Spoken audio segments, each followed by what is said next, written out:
ഈ ദൈവവചനം പഠിക്കുമ്പോൾ, ഓരോ വചനവും വായിക്കുമ്പോൾ നമ്മൾ ശ്രദ്ധിക്കേണ്ടത് എങ്ങനെയാണെന്ന് വെച്ചാൽ, നമ്മൾ വിചാരിക്കരുത് അതിനകത്തെ ആശയങ്ങൾ ഭയങ്കര കോരിത്തെരിപ്പിക്കുന്ന ആശയങ്ങളാണോ, അല്ലെങ്കിൽ നമ്മളെ ഭയങ്കരമായിട്ട് ആവേശം കൊള്ളിക്കുന്ന ആശയങ്ങളാണോ. ഇതൊന്നുമല്ല. ദൈവത്തിൻ്റെ വചനം, എഴുതപ്പെട്ട ഏത് വചനം നമ്മൾ വായിച്ചാലും ആ വചനം വായിക്കുമ്പോൾ ഒരു അനുഗ്രഹമുണ്ട്. അത് ഏത് വചനം, അത് വംശാവലി വായിക്കുകയാണെങ്കിലും അനുഗ്രഹമുണ്ട്. വംശാവലി വായിക്കുമ്പോൾ കുറേ പേരുകൾ മാത്രമേ വായിക്കുന്നുള്ളൂ, അതിനകത്ത് ആശയമൊന്നുമില്ല. വംശാവലി വായിച്ച് കോരിത്തെരിച്ച വല്ലവരും ഇതിനകത്തുണ്ടോ?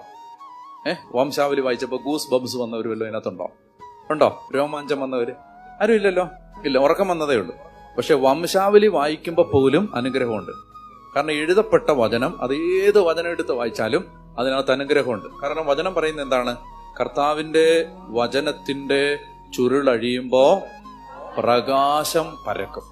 വചനം, അവിടുന്ന് തന്റെ വചനം അയച്ച് അവരെ സൗഖ്യപ്പെടുത്തി, വിനാശത്തിൽ നിന്ന് വിടുവിച്ചു. എപ്പോഴും എല്ലാം വചനമാണ്. കർത്താവിന്റെ പ്രവൃത്തികൾ വചനം വഴി നിർവഹിക്കപ്പെടുന്നു പറയുകയാണ്. അതുപോലെ തന്നെ പറയുകയാണ്, അവിടുന്ന് വചനം കൊണ്ട് അശുദ്ധാത്മാക്കളെ പുറത്താക്കുകയും രോഗികളെ സുഖപ്പെടുത്തുകയും ചെയ്യും. എല്ലാം വചനം. അപ്പൊ വചനം നമ്മൾ വായിക്കുമ്പോൾ ഓരോ വചനവും നിങ്ങൾ മടുക്കരുത്. വചനം, ഓരോ വചനവും വായിക്കണം. ആ വചനം വായിച്ച് അത് മനസ്സിലാക്കി പോകണം. ഈശോ പറഞ്ഞ എന്താണ്? ഒരു വിത്ത് വിതയ്ക്കപ്പെട്ട് കഴിഞ്ഞപ്പോൾ അത് ചിലത് വഴിയരികിൽ വീണു. വഴിയരികിൽ വീണപ്പോൾ അതിനെന്ത് സംഭവിച്ചു?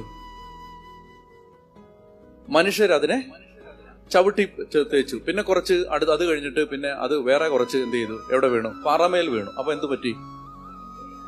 ആ കുറച്ച് കിളികൾ വന്ന് കുറച്ച് വചനത്തെ കൊത്തിക്കൊണ്ടുപോയി. എന്താണ് ഈ കിളികൾ വന്ന്? കിളി എന്താ? കിളി എന്ന് പറഞ്ഞാൽ പിശാചാണ്.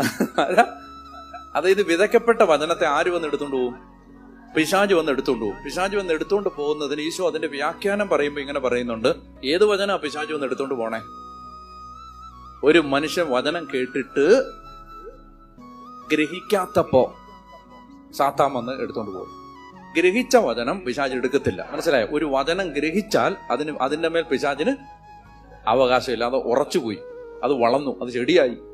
നിങ്ങൾക്ക് മനസ്സിലാവുന്നോ? ഗ്രഹിക്കാത്ത വചനാണ് എടുത്തോണ്ട് പോകുന്നത്. നിങ്ങൾ സെക്കൻഡ് സാറ്റർഡേ വരുന്നു, ഇവിടെ വന്നിരിക്കുന്നു, കുറച്ചേരം ഇരുന്ന് മയങ്ങുന്നു, നല്ല ഉറക്കം കിട്ടി, ഹല്ലേലൂയ, വീട്ടിലേക്ക് പോകുന്നു. എന്ത് സംഭവിച്ചു? വിതയ്ക്കപ്പെട്ട വചനം പിശാച് വന്നെടുത്തോണ്ട്. അത് ഗുണപ്പെടില്ല, അത് നിങ്ങളുടെ ജീവിതത്തിന് അനുഗ്രഹമാവില്ല. അപ്പൊ അതുകൊണ്ട് വചനം ഗ്രഹിക്കണം.